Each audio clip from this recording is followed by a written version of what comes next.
and it's 12:30 in the midnight almost. But I'm up awake and I'm very, happy to be here and listening to all your presentations. They're so insightful. So I hope I will be able to contribute a little bit into this discussion. So my topic is experiences of displaced populations during COVID-19. So I just wanted to talk a little bit about what exactly I mean by displaced populations for you all. So I divided these three categories: the migrants, refugees, and internally displaced. So migrants, we hear the term migrants a lot, and immigrants as well. And people who change their country of usual residence, irrespective of reasons for migration or legal status. So even illegal immigrants are migrants. They move from one country to another country, which is a little different from refugees. Refugees are people who are outside of the country of origins, but they move because of fear and fear prosecution, because they don't feel protected in their own countries, and because of war and other reasons, they have to move out of the countries. So that's that refugee. This is another term, and also they require international protection. And there's another term called climate refugees, which we not hear much about. Climate refugees are people who move out of their country, not necessarily country, but move out of their places of origins because of climate change, natural disaster, flood, deforestation, because of the reasons they move away from their places of origin. And they are called the refugees, climate refugees. And internally displaced people are people who are within their countries, not necessarily, they don't move out of the country, they are within their country, and they seek government protections. And, they're probably also fear of people being threatened for various reasons, but they live within their own country. And in this discussion, I will talk about the impact of COVID on refugees and internally displaced people mainly. And as I just, while describing these groups, I just mentioned the reasons for migration. So there are three major factors that cause forced migration. Forced migration meaning that people who are forced to leave their places of origin. So for example, immigrants who move to another country for better opportunities are not forced. That's by choice. And the forced migration, people who are forced to leave their places of origin due to conflict, armed conflict, civil war, genocide, and development. So infrastructure development, dam, ports of people, so for example, government wants to create roads or develop big buildings, and they demolish slums and things like that. These for development purposes. So they're forced to move. And disaster is another reason for people to move. It's like for flood, hurricane, earthquake. And so all these three are main causes for forced migration. And I just wanted to talk just let the listeners know about these concepts, because when you think about COVID-19, I want you to think about, the stress these people are having because of the forced migration. And then again, having to experience COVID-19. So the complications, the complexity is much even further. So because of the migration, there are social, cultural, political, economic, environmental consequences. And I've, as far as I remember, Dr. Asanullah also talked about this economic and political environmental issues and related to migration and immigrants. And the population forced to migrate are seldom included in this decision-making. So we talked about that. I also, some comments came in the presentation, like we need to have people in the decision-making in order to make changes, right? But unfortunately, the population who are forced to migrate are not in any decision-making. So the push and pull factors are also, reasons for migration. Pull factor is when people are attracted to go somewhere, and the push factor is something that pushes them away from. So for example, if someone is moving to a better country, maybe the job opportunity is the pull factor, and the push factor is the where they were living, there wasn't much opportunity. So that's the push and pull factor. And low and middle income countries usually host 86% of the 65.3 million displaced population. And only 14% is in United States and other rich countries. So we have this misconception. We think that only the developed countries probably host more refugees or, displaced people. But in reality, more people refugees are hosted by the neighboring countries that usually are not so, solvent or rich. And every minute, this is a 2018 data, probably has changed recently, but every minute, 25 people were forced to flee. That means this, in the recent times, we are seeing the largest populations movement and displacement since the end of World War II. So there are a lot of people are moving around from one place to another. And I just wanted to share some pictures, the global trends of forced displacement, the Rohingya. You have heard of this, the Muslim minority who have lived in Myanmar, also known as Burma, for generations, and they're forced to leave. And nearly 80% of Rohingya refugees are women and children. And interestingly, majority, like almost 80% of the world refugee are women and children. Syria accounts for the world's largest number of forcibly displaced people, and most Syrians moved to the neighboring countries like Lebanon, Jordan, Turkey, and Egypt, Iraq.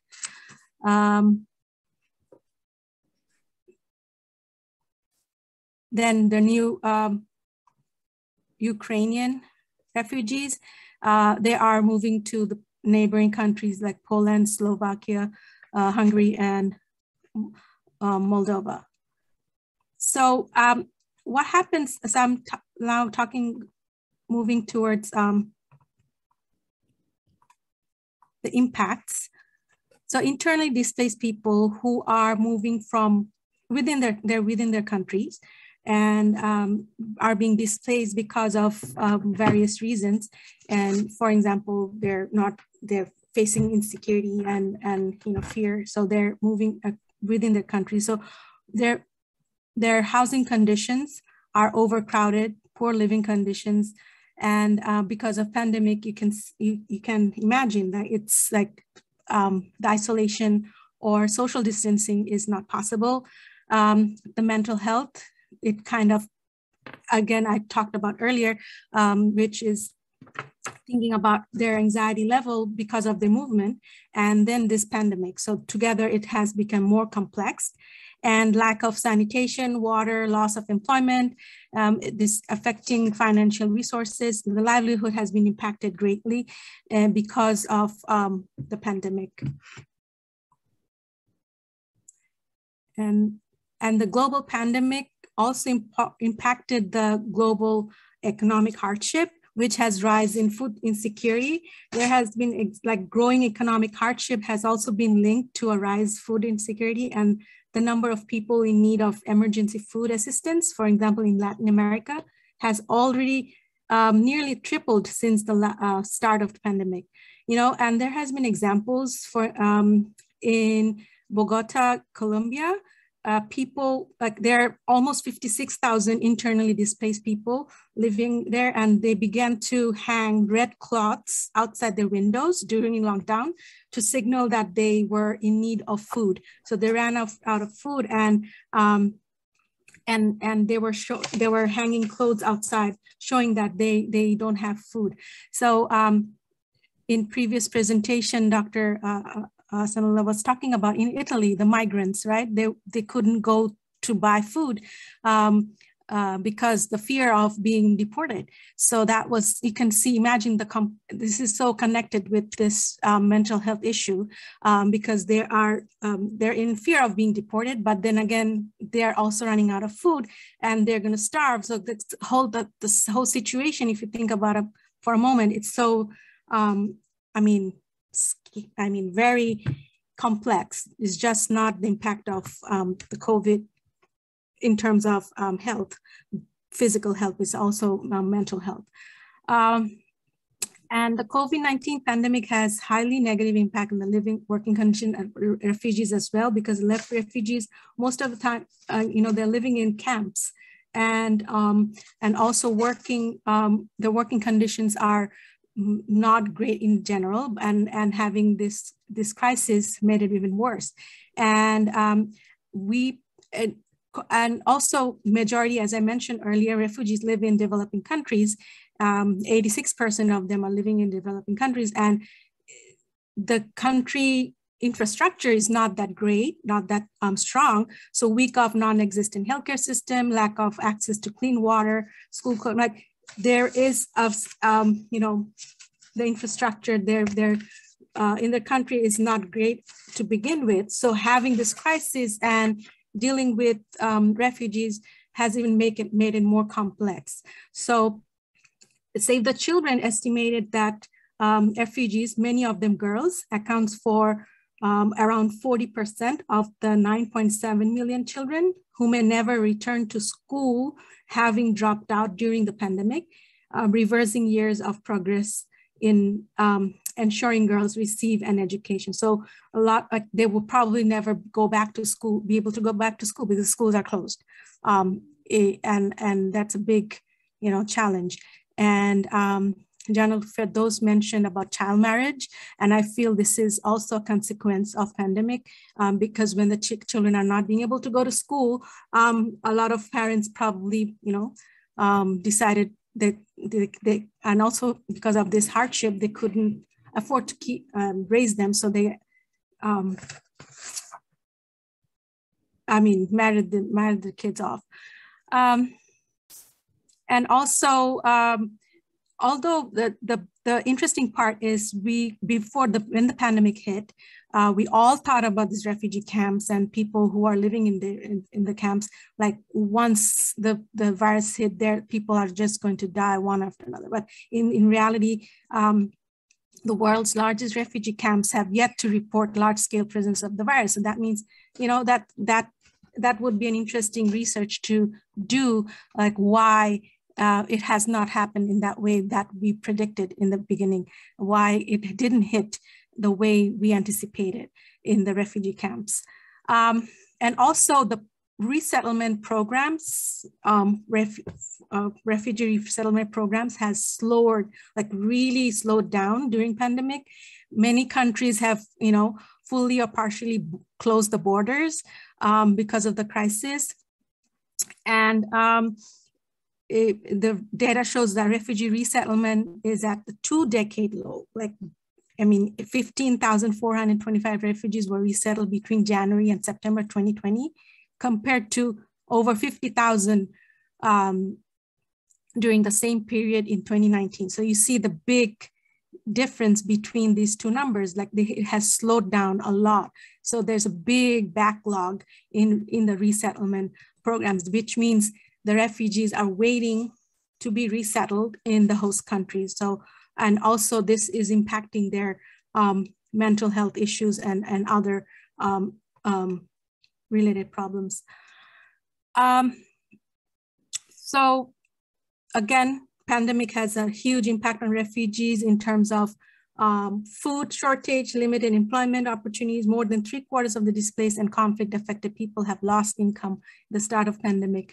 And in a lot of developing countries, the citizens have lost their jobs as well. So if in that case, the refugees would probably have, be in the back burner. They will probably not given much priority in terms of jobs and employment. And yeah, that was, I tried to finish. In my email I had to do it in 10 minutes. So I tried to make it as quick as possible in time. So my overall, I work with refugees. I'm interested in refugees and immigrants and also their mental health impacts. So the complexity during COVID-19 has been tremendous, because I just showed you some pictures and some, issues related to the movement of people. So in that case, they already carry so much burden, so much stress, anxiety, and everything together. And when the pandemic hit, it's just all together, it became worse. Also, the language barrier. A lot of refugees move to another country where they don't understand the language and what's happening, what's going on in the world. They're not getting the real picture, which also has made it even worse, the mental health issue and the livelihood for them. All right, then thank you very much. So we still have like around two or 3 minutes, for Q&A session. Okay, yeah. So the floor, would you like to ask any question to our presenter? We still have like 2 or 3 minutes for this. I guess no question, but a few comments. And interesting, because Elma perhaps knows that I am also a student from refugee migration, and so I have also great interest in it. And a few interesting thing, like when we see, actually, we didn't see the numbers of cases in refugee camps. Well, not so. Primarily, if you look at Jatari camps in Amman and in Nairobi, in Cox's Bazar, where the Rohingyas are housed, and actually underreported. The primary reason is because I got to talk to one UNHCR guy, working in Cox's Bazar, and they said if they would say that this is the real number, and the people will be really panicked, and because they are living so closely, and they're like 10, 15 people in one small house, and there are so many cases. There are so many cases, but they actually told them, don't disclose it. It was deliberate. This in Amman, in Nairobi, the largest refugee camps. So this, honestly. But the good thing was, the death rate maybe wasn't as... No, yeah. But the behind the scene, they were really vaccinated. So the people don't get it. When they die, you cannot really keep it secret anymore. Exactly. This were very high. The death was very low, which is good. Yeah.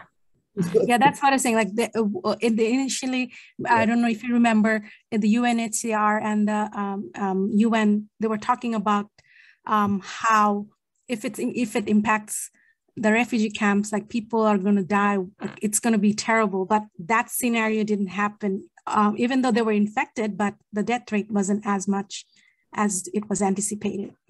I go to Dr. Jannatul Firdaus if she has anything to say or to make any comments or any question, whatever. Thanks to Elma Kaiser for her excellent presentation. Actually, it's a very contemporary issue, and I would like to know about the key argument of the paper. Key argument? Yeah. Can you elaborate on that? I think what is the key objectives, or what you wanna find out from this paper, actually? Oh, okay. No, it's just a research on